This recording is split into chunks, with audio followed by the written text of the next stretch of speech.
بسم اللہ الرحمن الرحیم۔ ناظرین، جس طرح سے آٹومن امپائر سلطنت عثمانیہ کو یورپ اور برطانیہ نے گرایا تھا، وہاں پر جس طرح کی چالیں چلی تھیں، جس طرح سے وہاں پر اپنی مشنریز کو بھیجا تھا، اپنے جاسوسوں کو بھیجا تھا، اپنے تاجروں کو بھیجا تھا، جنہوں نے وہاں جا کر ایسے ادارے اور ایسی آرگنائزیشنز قائم کی تھیں جس کے ذریعے وہ سلطنت عثمانیہ کو کمزور کر رہے تھے۔ بالکل اسی طرح سے ہمیں تو کچھ ایسا ہی نظر آتا ہے کہ پاکستان میں بھی وہی کام ہو رہا ہے، اور اس کی جانب جو ہے وہ نہ جانے کیوں ہمارے حساس اداروں کی توجہ نہیں ہے۔ جب سے اسرائیل نے فلسطین پر حملے شروع کیے ہیں پچھلے سالوں میں، آپ یہ مسلسل خبریں سنتے چلے آ رہے ہیں کہ پاکستانیوں کے اسرائیل میں مختلف وفود گئے ہیں اور وہاں جا کر انہوں نے ہائی آفیشلز کے ساتھ ملاقاتیں کی ہیں۔ پچھلے سال ایک خبر جو ہے وہ ہمارے سامنے آئی تھی، میں نے اس وقت اسے بریک نہیں کیا تھا۔ اس کی وجہ یہ تھی کہ میں نے کہا کہ یہ غیر اہم ہے اور اسے جو ہے وہ ابھی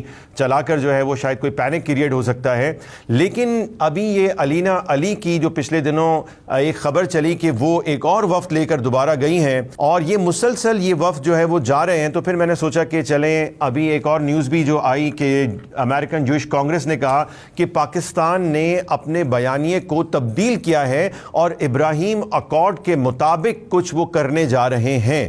تو اب یہ خبر سچی ہے جھوٹی ہے یہ تو ہمارے ادارے اور ہماری حکومت ہی بتا سکتی ہے، لیکن یہ جو بات میں آپ کو بتا رہا ہوں یہ بالکل سچی ہے اور آپ یہ سن کر حیران اور پریشان ہو سکتے ہیں۔ ہم بار بار یہ بتاتے رہتے ہیں کہ بیرونی ممالک کی فنڈنگ کے اوپر پاکستان میں موجود ایسے بہت سارے کردار ہیں جو ان کے منصوبے اور ایجنڈے کو لے کر چل رہے ہیں۔ شاید کہ بہت سارے لوگ یہ سوچتے ہوں گے کہ یار یہ ایسی ہی باتیں ہیں۔ آئیے میں ذرا آپ کو ایک تصویر ان صاحب کی دکھاتا ہوں جنہیں آپ نہیں جانتے ہیں اور پاکستان میں انہیں شاید عام لوگوں میں کوئی بھی نہیں جانتا ہوگا، لیکن ہمارا مقتدر حلقہ، ہمارے سفارتکار اور بیرونی ممالک کے جو سفارت خانے پاکستان میں ہیں، اس کے جو ایمبیسیڈرز ان کے ہوتے ہیں، وہ ضرور ان کو جانتے ہیں۔ جی ان کو امریکہ بھی بہت اچھے طریقے سے جانتا ہے، نہیں صرف جانتا نہیں ہے بلکہ ان کی خدمات کو مانتا بھی ہے، اور صرف امریکہ نہیں بلکہ اسرائیل انہیں بہت اچھی طرح جانتا ہے، اور اسرائیل کے ٹی وی چینلز پر ان کے انٹرویوز بھی چلے ہیں۔ اور صرف یہ بات نہیں بلکہ